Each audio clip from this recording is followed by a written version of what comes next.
अरे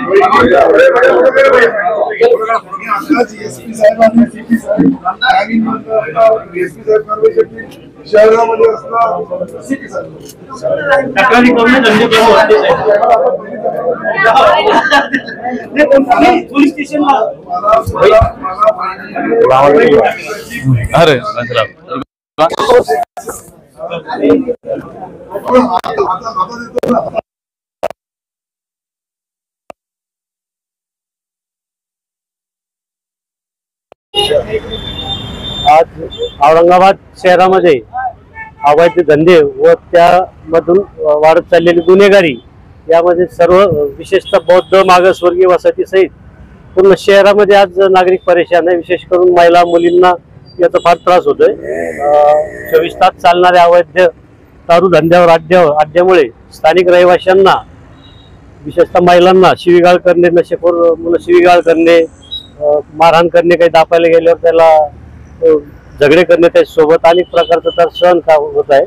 मुलीवर चाकू हल्ले, भर रस्त्यामध्ये जी तलवारबाजी केली जाते दहशत माजवण्यासाठी तरुण नशेखोर तरुणाईकडून, या विरोधात आणि अशा अनेक समस्येविरोधात वाढती गुन्हेगारी अवैध धंद्याविरोधात काही आमचे कार्यकर्ते जे दारूबंदी संघर्ष समितीचे कार्यकर्ते त्याच्यावर तक्रार द्यायला जाते, त्याच्यावर खोटे नाटे गुन्हे दाखल करणं, त्यांच्यावर मारहाण करणं, त्याला अशा प्रकारे प्रकार घडत आहेत। या अनुषंगाने आम्ही या अगोदर माननीय पोलीस आयुक्त साहेबांना निवेदन दिलं तर आमच्या म्हणण्यानुसार त्यांनी नार्कोटिक्स सेलची स्थापनाही जरूर केली आहे।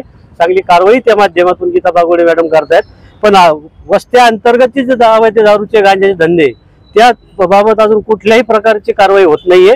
जनता अजून अधिकाधिक त्रस्त होत चालली आहे। म्हणून आज आम्ही शासनाला म्हणजे जिल्हाधिकारी साहेब यांच्या मार्फत शासनाला निवेदन द्यायला आलो की बाबा हे धंदे रोखा, नसता आम्ही येणाऱ्या काळामध्ये जन आंदोलन पुरे शहरातून पेटन, याची खबरदारी पुरी जबाबदारी आपली राहील म्हणून आलतो। पण काही कारणास्तव निवेदन आम्ही रद्द करतो, कारण इथं कोणाचं तरी काम बंद आंदोलन वगैरे काहीतरी घटना घडलेली आहे या आणि अशा काही कारणामुळे ते रद्द करतोय। पण या 2-3 दिवसात परत हे निवेदन देऊन पूर्ण शहरभर आम्ही अवैध धंदे व भ्रष्ट यंत्रणेविरुद्ध जे आता काही मीडियानं बी हे स्टिंग ऑपरेशन करून अवैध धंद्याची पोलखोल केली, कोणती यंत्रणेमुळे कशा आशीर्वादामुळे काय चालते, तरीही जर संबंधित यंत्रणेला येते दिसत नसेल, जनतेला त्रास होतो, जनतेला ते धंदे दिसतील, पण या यंत्रणेला जर धंदे दिसत नसेल तर मग येणाऱ्या काळात आम्ही दारूबंदी संघर्ष समितीच्या मार्फत मोठ्या प्रमाणात जन आंदोलन या ठिकाणी करणार आहोत। याची दखल शासन प्रशासन यांनी घेतली पाहिजे हे मी आपल्याला या ठिकाणी सांगू इच्छितो।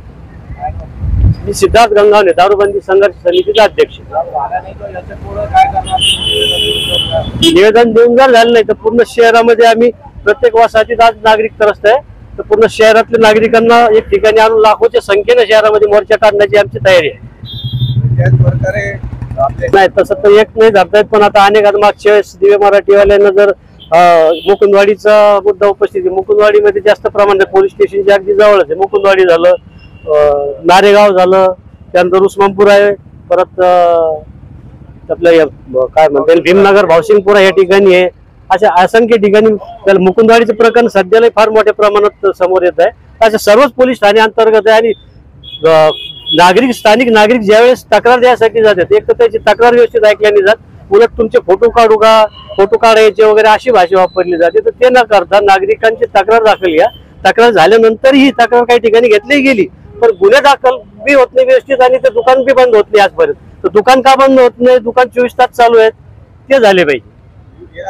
आम्ही अनेक मागण्यामधून एक मागणी केली की याच्यासाठी स्पेशल पथक स्थापन करावं, तर माननीय पोलीस आयुक्त साहेबांनी आमची मागणी मान्य करून ते नार्कोटिक्स सेल पथक स्थापनही केलं। त्यात गीता बागोडे सारखे मॅडम नियुक्तही केल्या प्रमुखपदी आणि त्यांनी कारवाई चालू केली, पण ती कारवाई मोठ्या प्रमाणात वरच्या लेवलला चालू आहे। पण अंतर्गत वसाहती जे पोलीस ठाणे अंतर्गत जे वसाहती आहे तिथे जे दारू खेळणं, रात्रभर जागणं, पत्ते खेळणं, धिंगाणा घालणं याचा जो जनतेला त्रास आहे तो अजूनही कमी झालेला नाहीये। तर अंतर्गत वसाहतीत पण पोलिसांच्या गस्त असल्या पाहिजे रात्रीच्या वेळी, ती अजिबात कोणत्याच पोलीस ठाण्याच्या अंतर्गत गस्त होत नाहीये। गुन्हेगारी वाढण्याच्या मागे काय कारण आहे? गुन्हेगारी वाढण्याच्या मागे आजकाल सगळ्यात मोठं कारण जे तरुण गुन्हेगारी वाढली तर त्याला ही नशाच अवैध धंदे 24 तास चालतात, कोणत्याही वेळेला दारू गांजा ते काय बटन इत्यादी नशे आणणारे पदार्थ मिळतात आणि त्यानं मग हे विकृत झालेले आहेत। तरुण जे नशेखोर तरुण विकृत झाले ते कोणावरही काही मानसिकता खराब झाली, कोणावरही हमले करतायत, काही घटना घडतायत, तर हे रोखल्या पाहिजे। जनजागृती काय करायला पाहिजे पोलीस प्रशासनाने या संदर्भात? पोलीस प्रशासनानं जनजागृती, आता जनजागृती का दिवसा ढवळे धंदे चालू आहेत. पोलीस प्रशासनानं असं ऍक्शन घेतली पाहिजे की तक्रार आली तर त्या तक्रारदाराला आम्ही कुठलाही त्रास न होऊ देता त्याची तात्काळ दखल घेऊन ज्या दुकानासंबंधी तक्रार आली ते दुकान कायमचं बंद कसं होईल या तक्रार येते आणि ते ऐकून घेतात. 10-15 मिनिटं दुकान बंद राहते, परत ते दुकान चालू होते. दुकान एकही आजपर्यंत बंद झालेलं नाही एवढ्या तक्रारी जाऊन, आणि मीडियावाले स्टिंग ऑपरेशन होऊन हे दुकान बंद होत नाही. याचं कारण काय? मी सिद्धार्थ गंगावणे, दारूबंदी संघर्ष समितीचा अध्यक्ष.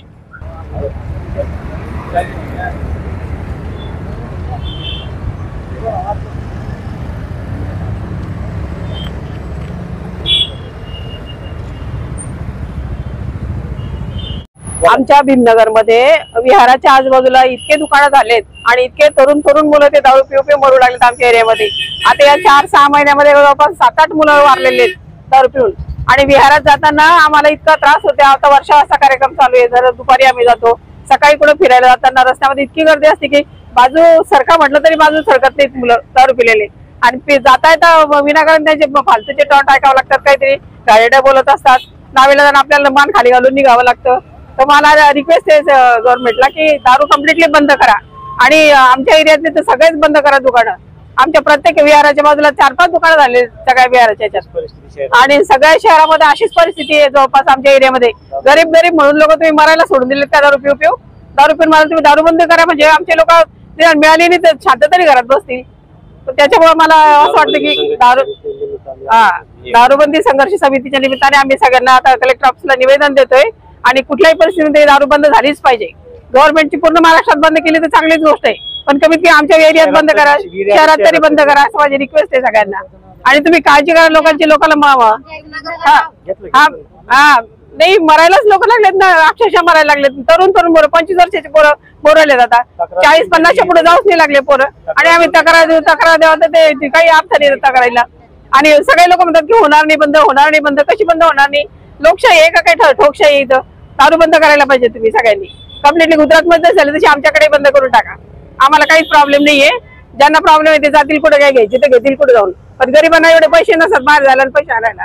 त्याच्यामुळे कमी वयातले पोरं दारू प्यायला लागले, व्यसनी व्हायला लागले. हा आणि शिक्षणाकडे दुर्लक्ष झालंय, नोकऱ्या नाही पोरांना.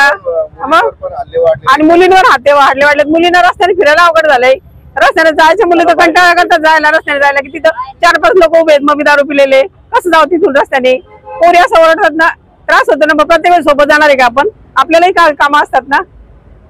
त्याच्यामुळे दारूबंदी व्हावी असं आम्हाला हात जोडून रिक्वेस्ट आहे गव्हर्नमेंटला. शासनाला महसूल मिळत नाही तरी अवैध धंदे कसे काय एवढे फोफावले शासनाला दिसत नाहीये का? हेच आश्चर्य. तक्रार देऊन अवैध धंदा नाही तुम्ही दुसऱ्या इकडं तिकडं पैसा वाटता मोकर सारखा, त्याच्यापेक्षा दारूबंदी करा ना तुम्ही. याच्यातून लोकांनी जे संसार ते वाचतील. बायका बिचारे धुणं भांडे करू संसार करतात आणि हे लोक दारू पिऊ परेशान करतात वरून. पुन्हा संसार सुखाचा नाही ना अजिबात.